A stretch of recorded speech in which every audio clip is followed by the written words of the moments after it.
একজন দক্ষিণী কিংবদন্তি, অন্যজন বলিউড বাদশা। প্রথমবারের মতো সঙ্গী হচ্ছেন দুই মহাতারকা। চাঞ্চল্যকর এই তথ্য প্রকাশ্যে এনেছেন আরেক বর্ষিয়ান অভিনেতা মিঠুন চক্রবর্তী।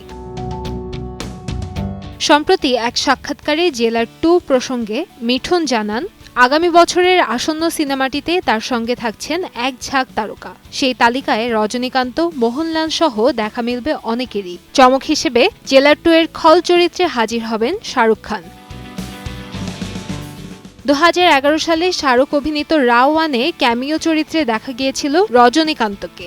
তবে অসুস্থতার কারণে সেই দৃশ্যের শুটিংয়ে সশরীরে উপস্থিত থাকতে পারেননি থালাইভা। ফলে এবারই প্রথমবারের মতো একসঙ্গে পর্দা শেয়ার করবেন দুই সুপারস্টার। 2023 সালে মুক্তিপ্রাপ্ত রজনীকান্ত অভিনীত ব্লকবাস্টার সিনেমা জেলারের সিকুয়েল হিসেবে আসছে জেলার 2। পরিচালনার চেয়ারে থাকছেন নেলসন দিলীপ কুমার। ইতোমধ্যেই সিনেমাটি ঘিরে আগ্রহ বেড়েছে দর্শকের। কান্তাময়ী স্নেহা, সময় সংবাদ।